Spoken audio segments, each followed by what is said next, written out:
Hey guys, it's Archie. I'm back again for another special edition of the ADHD Care podcast. I'm live from Amsterdam. I'm attending the 9th World Congress on ADHD, which is all about modernizing the concept of ADHD, taking place from the 18th to the 21st of May, 2023. Quite excited to be here, to be fair. The weather's nice. And so there's a whole host of guests attending this conference, from academics to professors to consumers as well. And we've got some physicians, clinicians attending as well. So, there are old faces that I haven't seen for a number of years, if we could say that.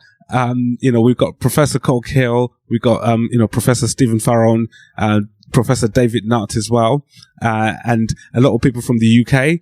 A lot of academics who work in the field of ADHD, King's College London specifically, and other people coming from Australia. I was just looking on the agenda. I could see there's people from Finland as well, from the United States of America, from Denmark, and certainly from Amsterdam itself, to name but a few. So, yeah, it's a World Congress on ADHD taking place over the course of 4 days. So what I thought we could do on this podcast is to focus and bring some guests along to interview, speak to them, find out exactly how they're finding the conference, maybe touch on some themes of some of their presentations that they'll be covering during the course of the next few days. And certainly, certainly just share ideas and learn from each other, really. As you know, ADHD, you never stop learning. It's constantly evolving, particularly when it comes to research. So what we're going to start with today, I'm going to go down to the exhibit hall. I'm going to interview a few people. I could see that there's a few stands over there.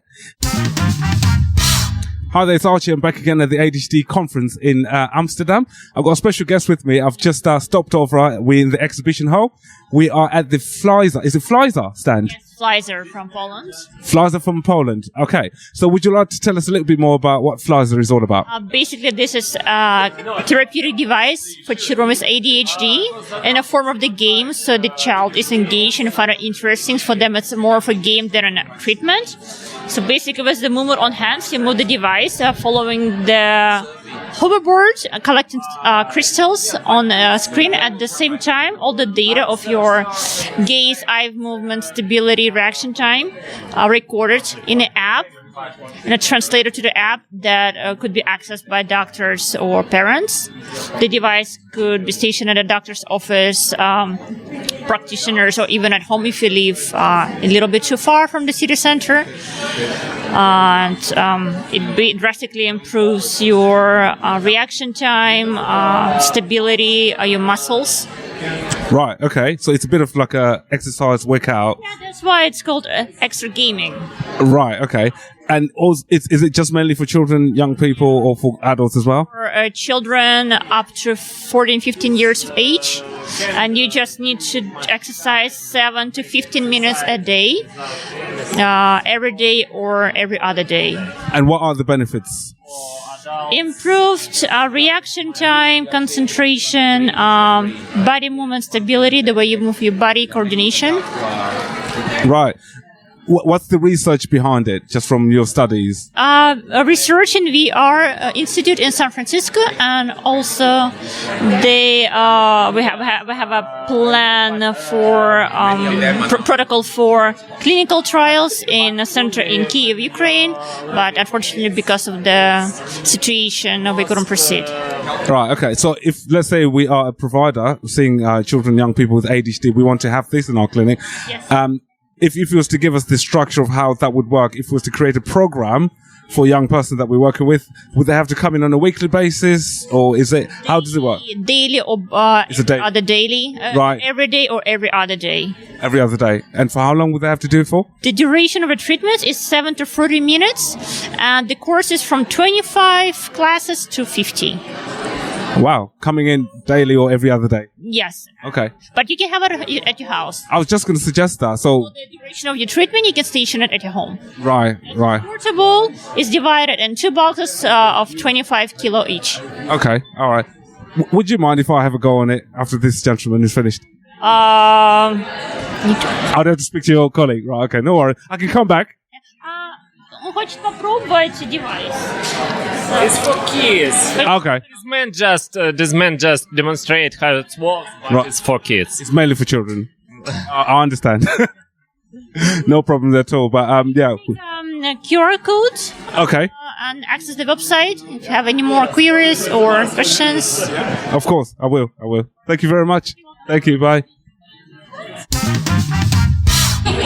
It's me again. I'm back at the ADHD Congress in Amsterdam, taking place on the 18th to the 21st of May. So I'm at the PAC stand, which stands for Professional Association for ADHD Coaches. Tell you what, let's connect the other microphone. Actually, it's probably easier if we have two mics. So excuse us whilst we kind of trying to fix some issues with connection and microphones and stuff.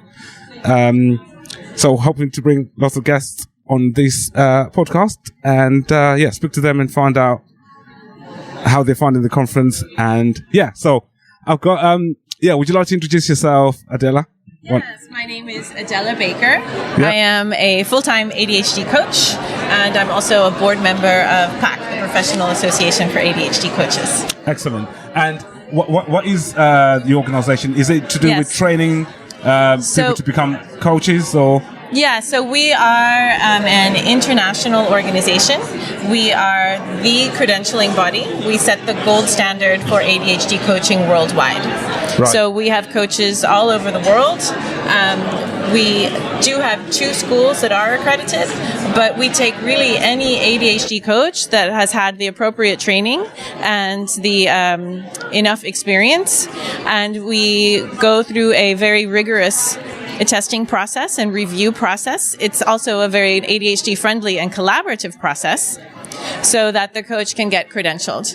Unfortunately, the way of the world now, everyone and anyone can call themselves an ADHD coach, and we want to make sure that that people with ADHD have access to quality coaching.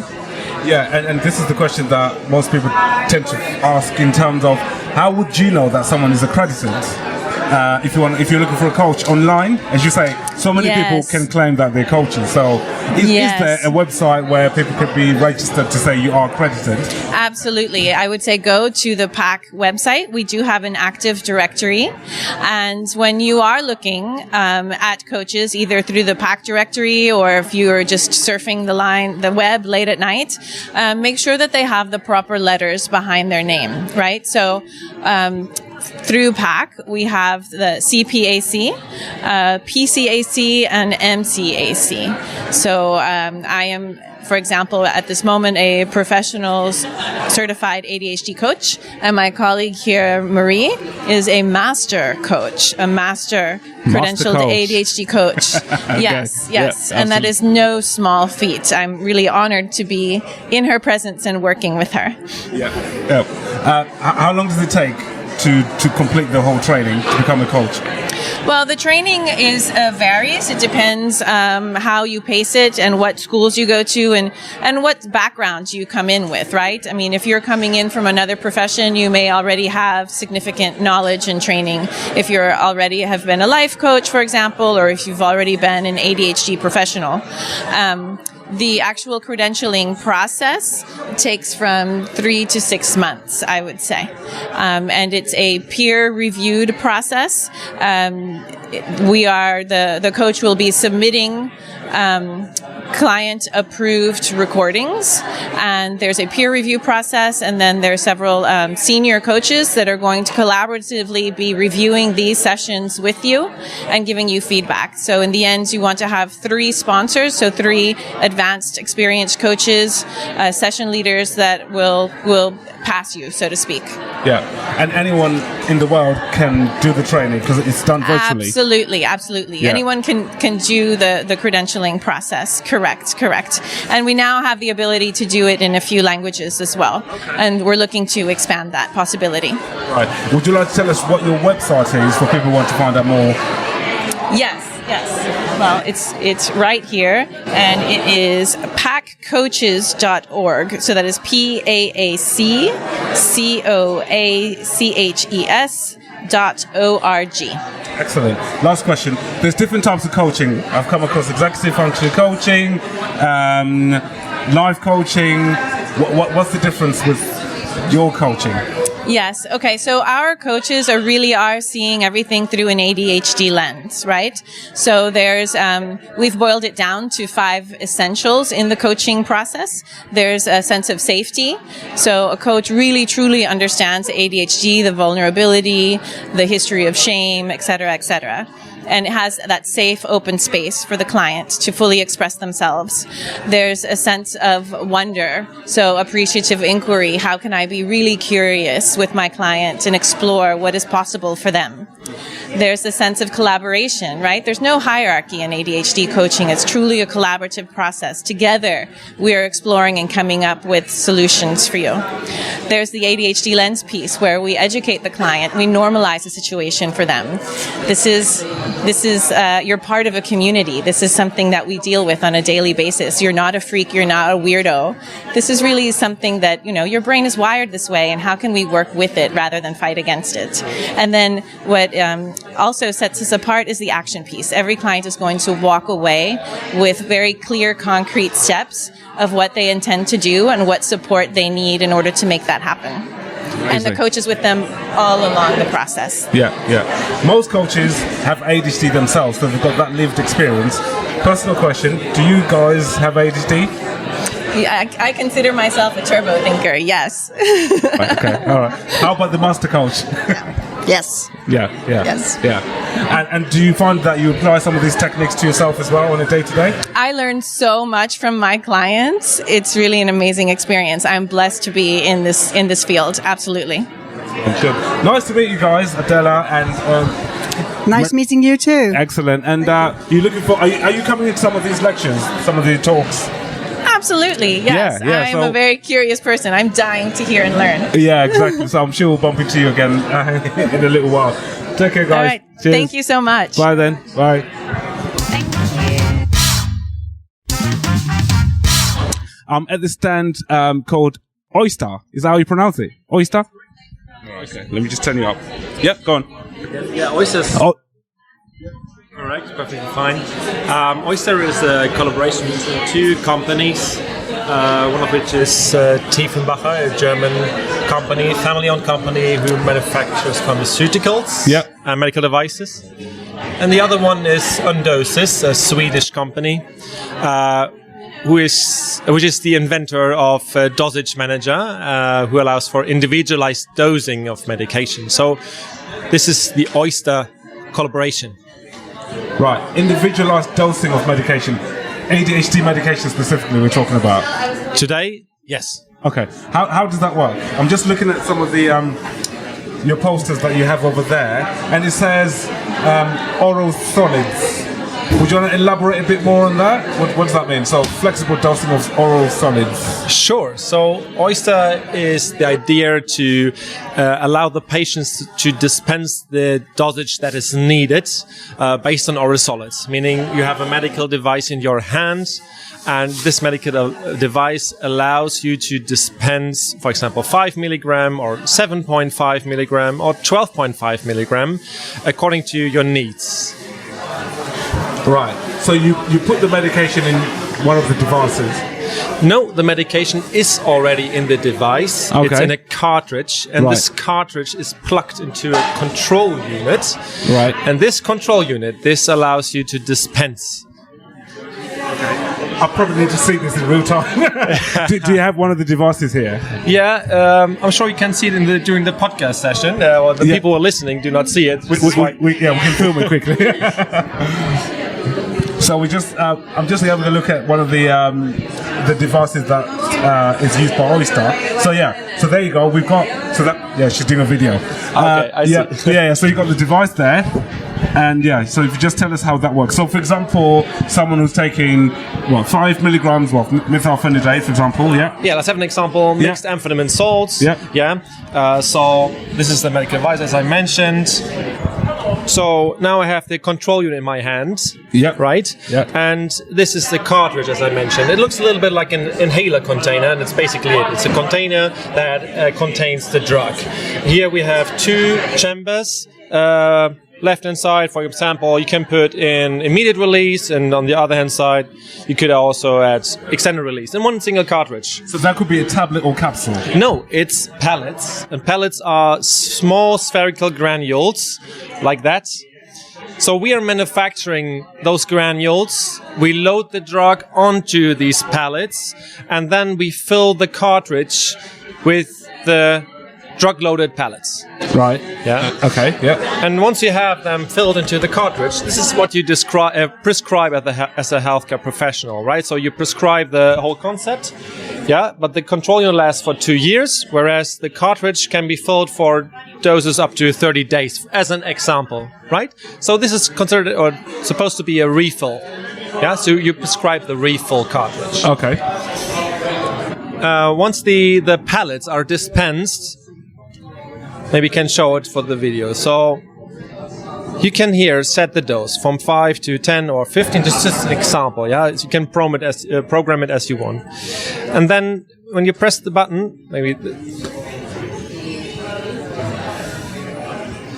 10 milligram, you press the button, and once the circle is closed, the pellets get dispensed into this administration cup. I just do it again, so it takes a bit of time.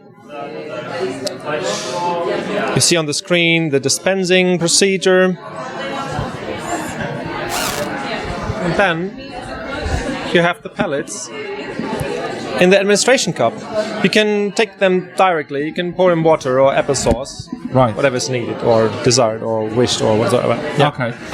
And so if I'm the prescriber and I specified maybe do 10 milligrams for the first week and go up to 20 milligrams, the patient can't take 20 milligrams before the period that they're meant to go up. So, for example, if they do 10 milligrams for a week, that's what I prescribed. Can they not double the dose without my permission?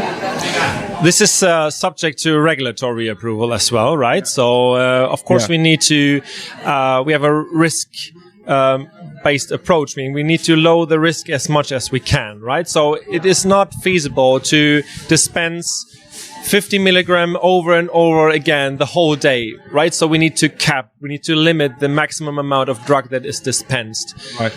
On the other side, we intend to give the flexibility that the patient might need more drug on Mondays and less drug on Wednesday. So this flexibility needs to be ensured. This is our aim. But still, it is a device under development. Of course, yeah. And as I said, subject to regulatory approval, and this is under discussion currently. Right, yeah, but where do you see, where are you trying to get to with this? Because I can see the idea that it saves the patient from having to have a capsule tablet that they have to then take, or sometimes for compliance purposes as well.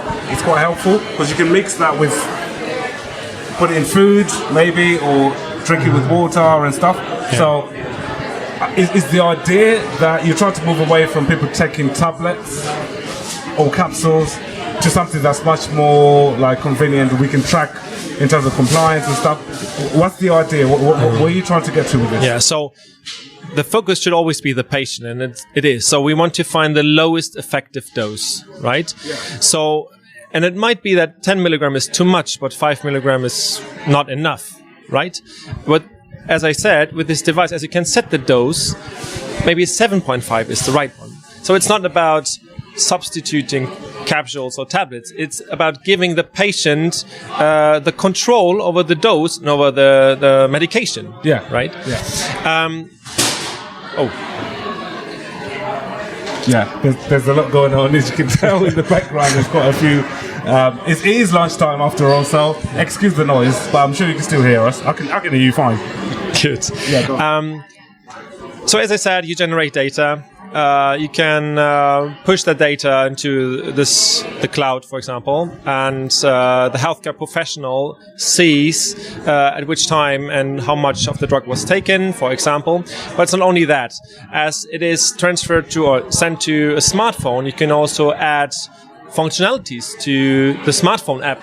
For example, symptom tracking, mood tracking, journaling, but also standardized rating scales, for example, to get a bigger picture of the disease, right? And then to react accordingly. So, for example, if imagine it is for newly diagnosed children, right? You have no idea what might be the right dose. You can use it for up titration to find the lowest effective dose, but children are growing up, right? So my child is growing up. Hopefully yours as well. Yeah, if you have one.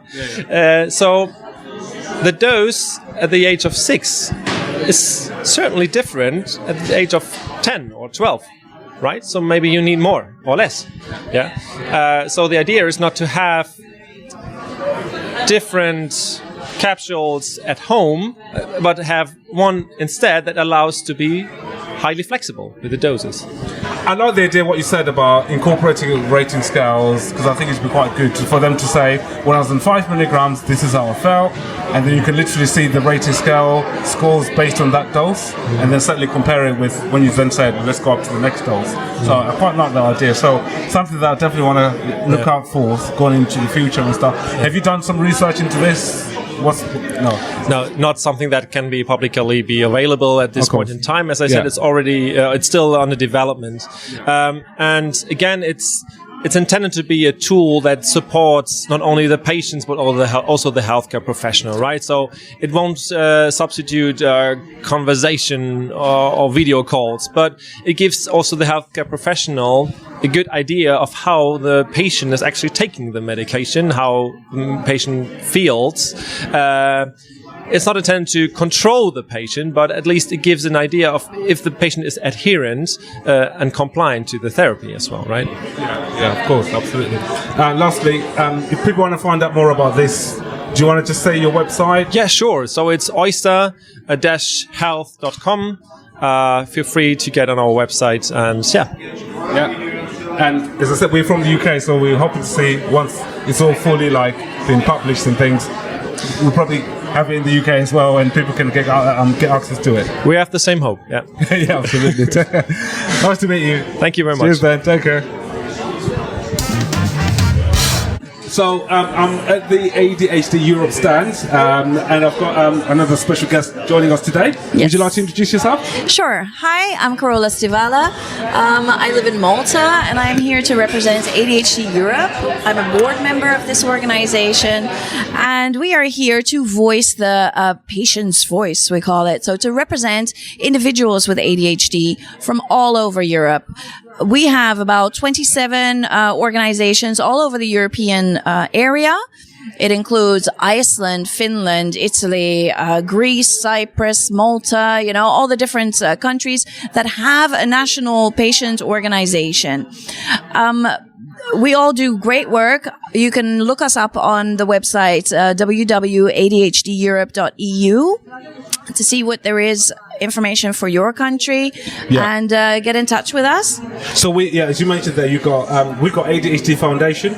Yes. You're probably very familiar with them as well. Very familiar. So your work is similar to what the ADHD Foundation does, but on a kind of European scale. Yes. Right. And we all work with, we're all actually family support and adult support organizations. We do have some professionals working with us in a helping capacity, but most of us are really just, patients united kind of situation. Okay. Yeah. What kind of support do you offer?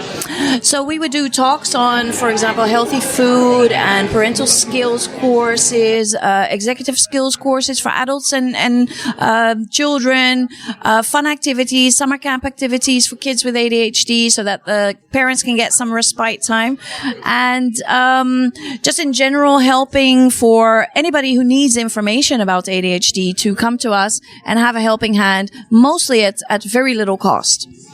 And this is support for adults, children, parents? Yes, correct. Excellent. Yeah. So are you like a charity organization? We are NGOs, and we're all non-profit, and we're all, sometimes providing some professional services at cost as well for the same community. Mm-hmm. Exactly. And so, I'm sure, as you know, now ADHD is something that's there's a demand for people coming forward for assessments. Some of the frustrated parents, adults, who can't seem to get an assessment in a timely manner, who are really, really struggling. And this is something that I'm assuming they're telling to you, and maybe asking for some support, advice in terms of what you can do and support them. Definitely. So we do ask around in our community who they've had good services from. If there's anybody in the private sector that is giving any diagnostics and any support for treatment, we try and lobby also with the local psychiatrists and the local government to see if we can get them to increase funding, increase services.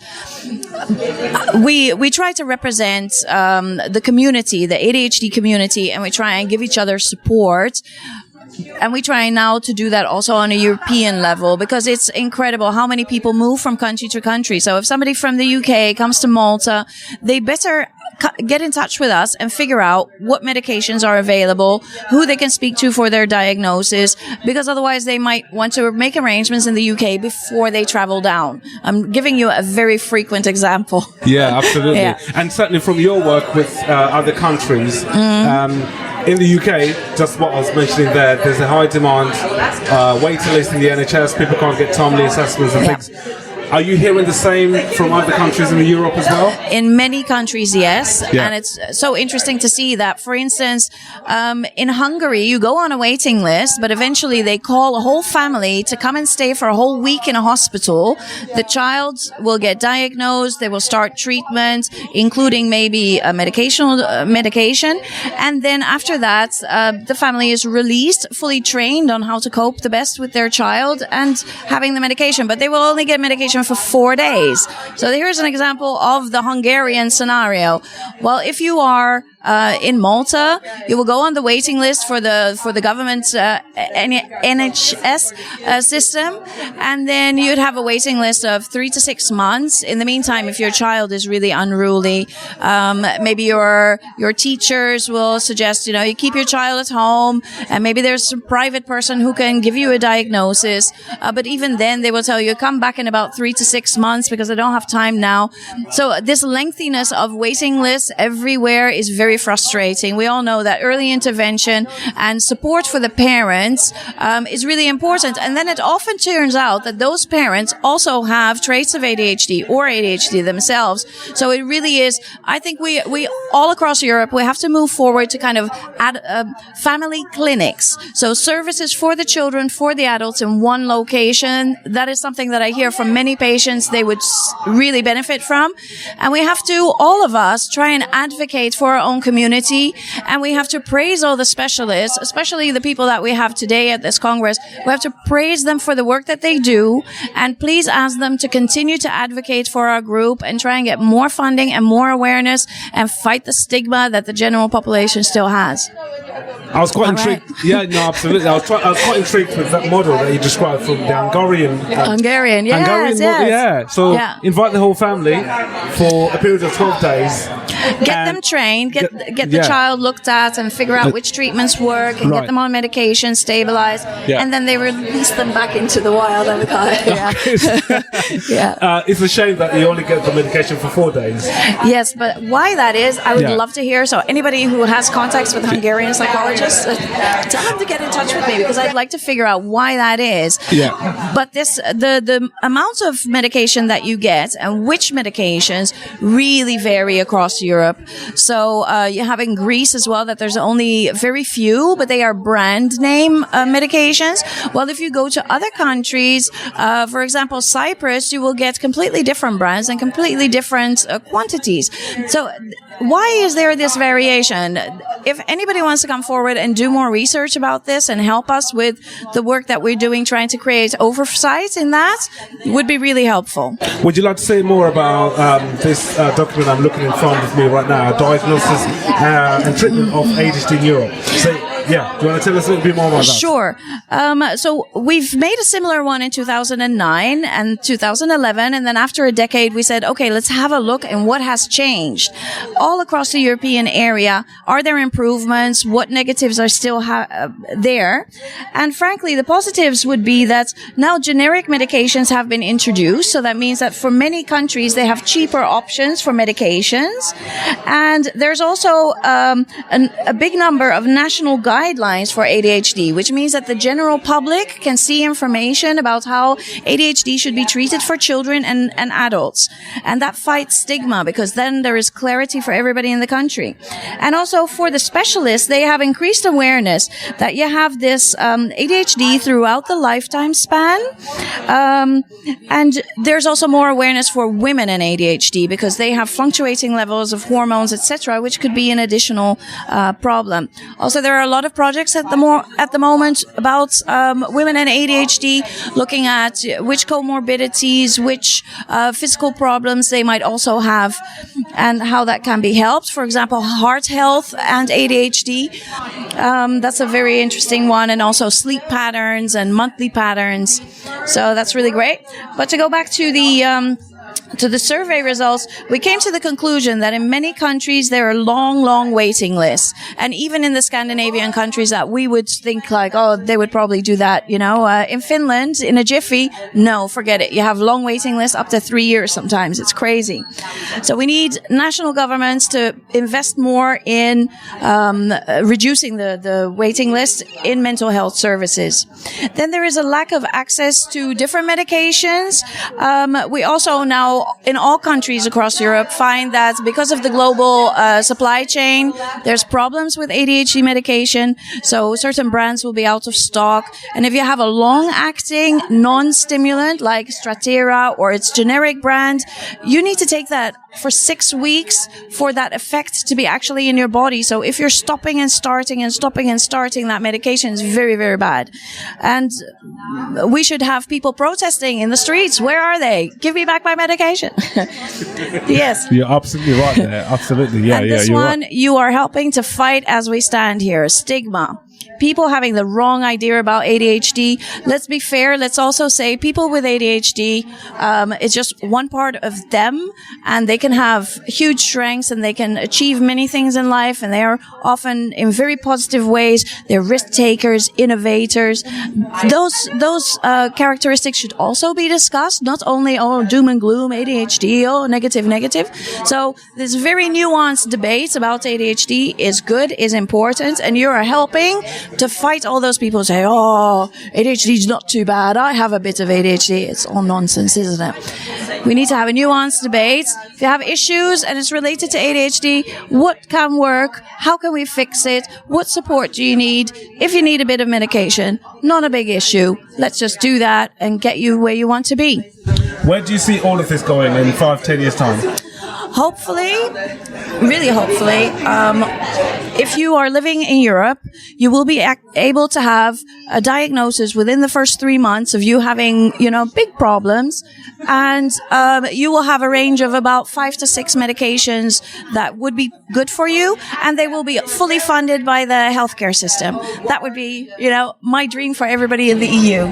Do you try, because we were talking about governments and policies change and stuff like that, do you target the local governments and stuff as part of your work as well? Because in the UK, we've got ADHD Action, ADHD Wise. They've been, down to speak to some of, members of the parliament and the government, trying to push this narrative about risk of ADHD and how, funding that's needed in that specific area. So do you kind of carry out that kind of work? Yes, we try to be advocates. We try to lobby for the rights. So each country does it on their own national level, but then ADHD Europe tries to unite with a global message in October month.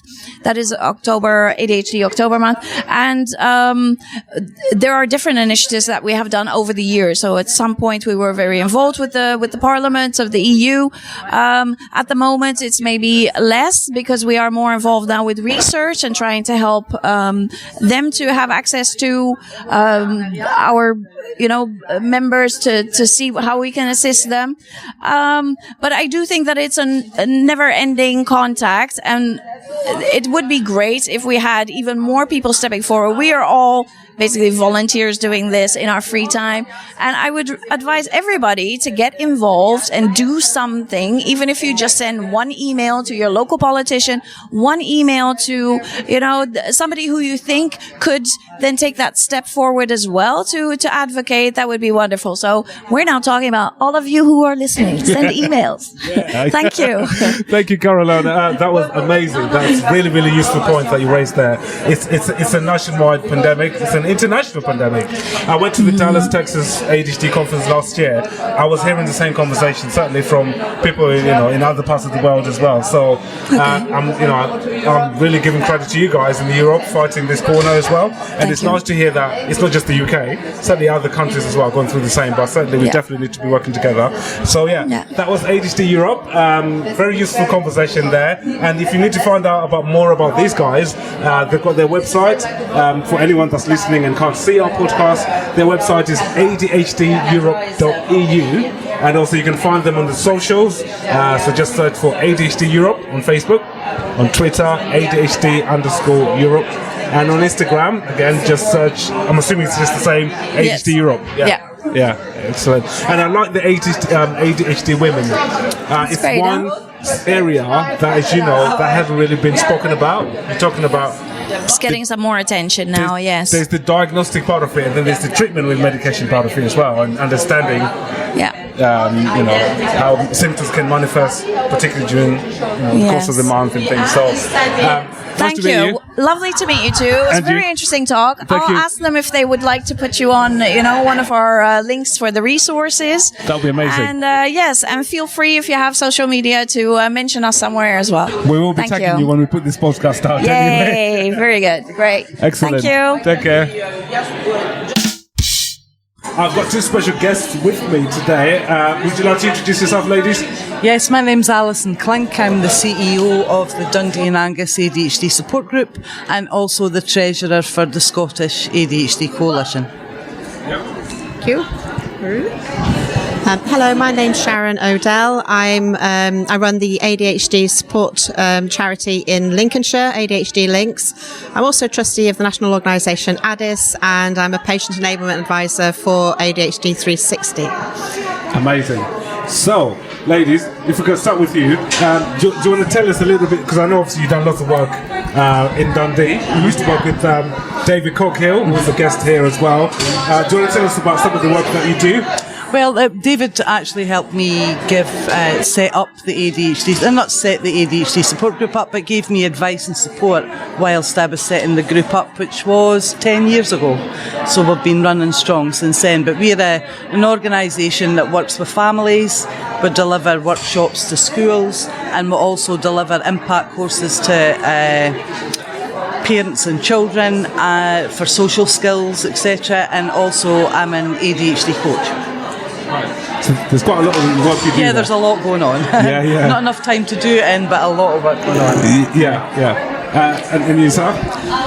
So ADHD Links, we've just changed our name, has been in existence since 1996. So my daughter was diagnosed with ADHD and I got involved then and just educated myself. And over the years, we do training, deliver training to children's services, to schools. We've trained police officers and so on.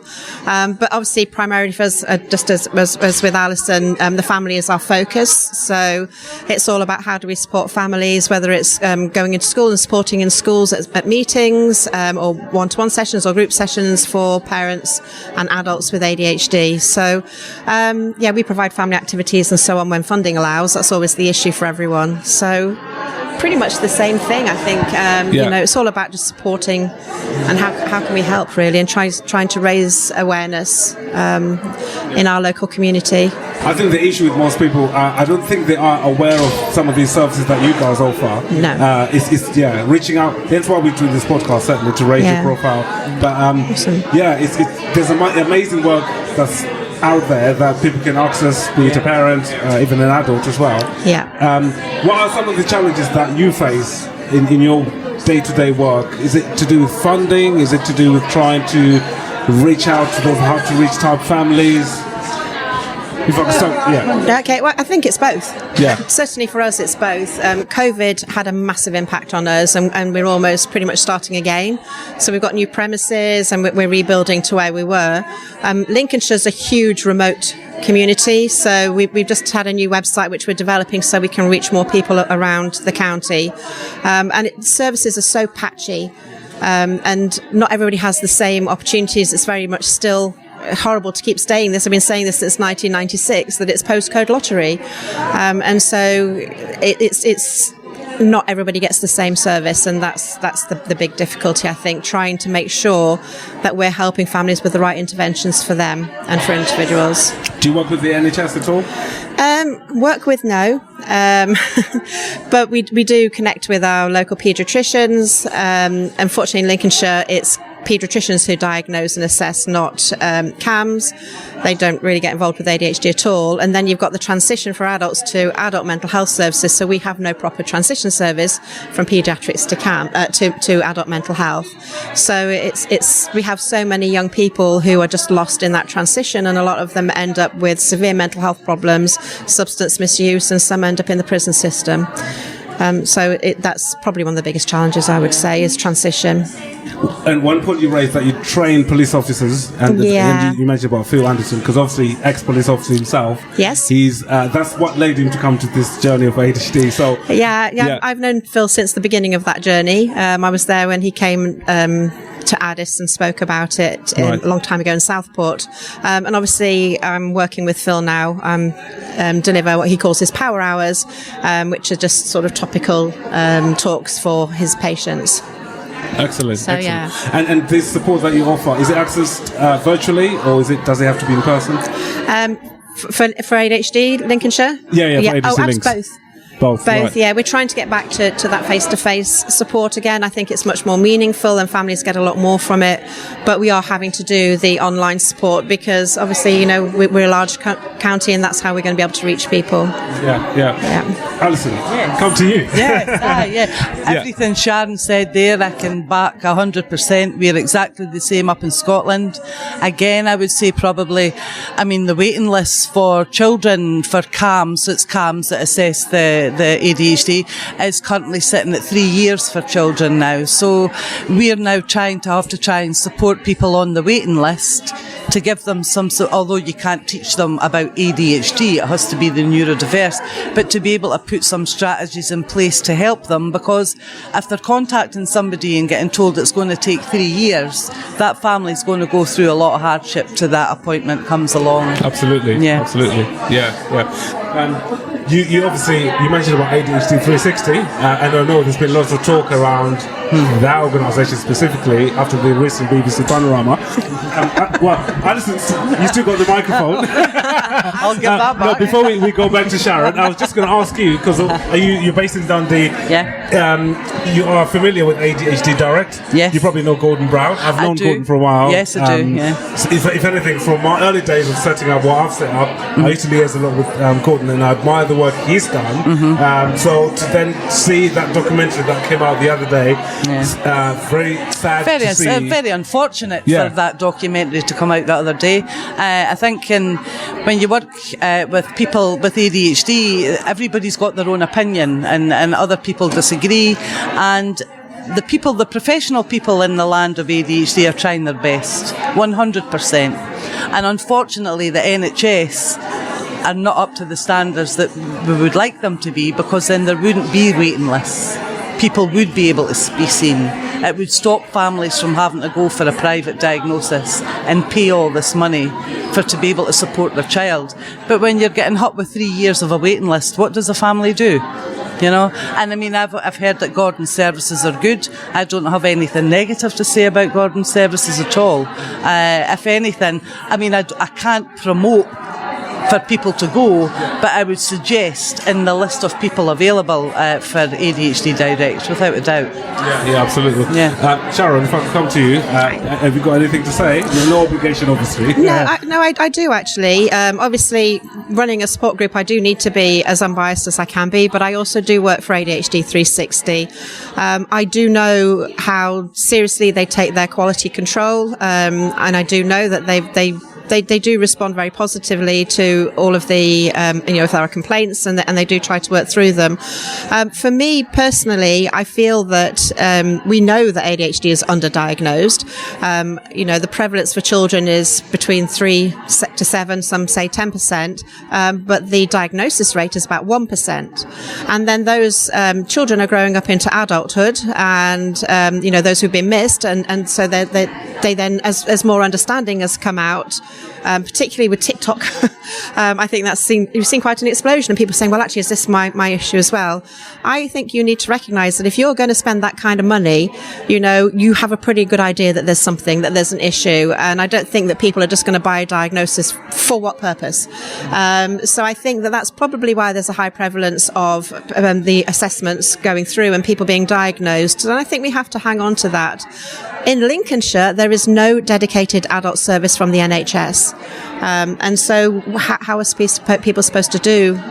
What are they supposed to do when they, when they feel that this may be an issue for them? So it's challenging. The NHS need to step up. I think it was not the best reporting. I don't think that they looked at the real sort of scandals of ADHD, particularly around the waiting lists. And I've sat in on NHS assessments with families, and I've sat in on private assessments with families, and I don't see a huge difference between the two.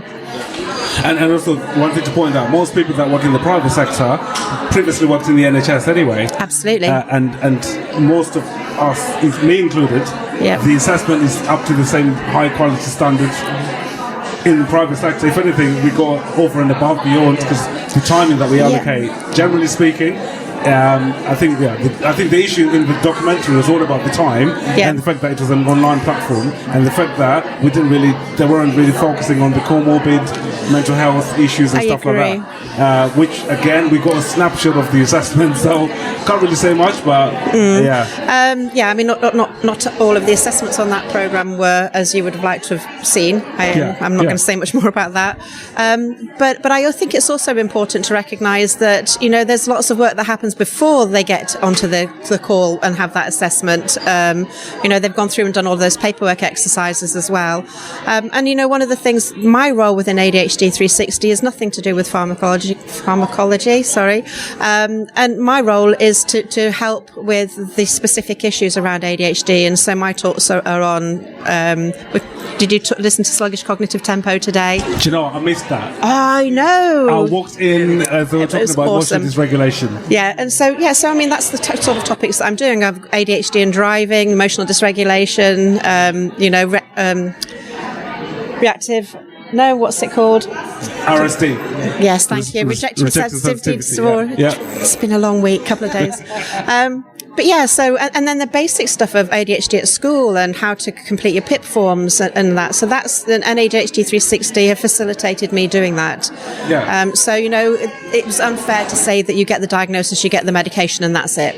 I was going to ask you, with that support that you offer to parents, EHCPs, is that something that you also support or guide parents in terms of the steps? Absolutely, yeah. I was at an EHCP meeting today in here, down there, on a call, because, you've got to continue that support for families. They're desperate for help and they feel lost with all of those things because they're trying to advocate for their kids and they need help to do it. Yeah. Alison, do you go into schools and do training to teachers and stuff? Yes, we've went into schools and done training before in Dundee and in Angus. We've trained hundreds of teachers in the area. We've also done police. We've also had third sector organisations. Yeah, if we get asked to go out, we'll go out and do the best we can and deliver what's needed at the time. And in terms of the setup in, obviously with the NHS, the waiting times and things in Scotland, is there again longer waiting list and... Well, I can only speak for Dundee and Angus at the moment, although they're two separate areas, but they're all under the one team, one CAMS. There is a fluctuation in different timings, a lack of experienced psychiatrists there. They've got locums coming in. And then there's also reports that some locums are just not understanding ADHD when an adult goes through the door. And they're saying that, well, you've got a family, you've been working, you're a teacher, why could you have ADHD now? You know, and it's trying to get that message over. What are all the problems behind this person whilst they're trying to do this job? You know, so it's quite, I was talking to Andrea Bilbao just now, and we were discussing about the 1, 2, 3 magic. Oh, yeah. Is that something you also use? Yes, I've trained with the 1, 2, 3 magic. Yes, we use that. Okay. Yes, we do deliver that to parents too. We also run an impact course for 6 weeks where we get the parents and the carers in, and we bring the children in for social skills.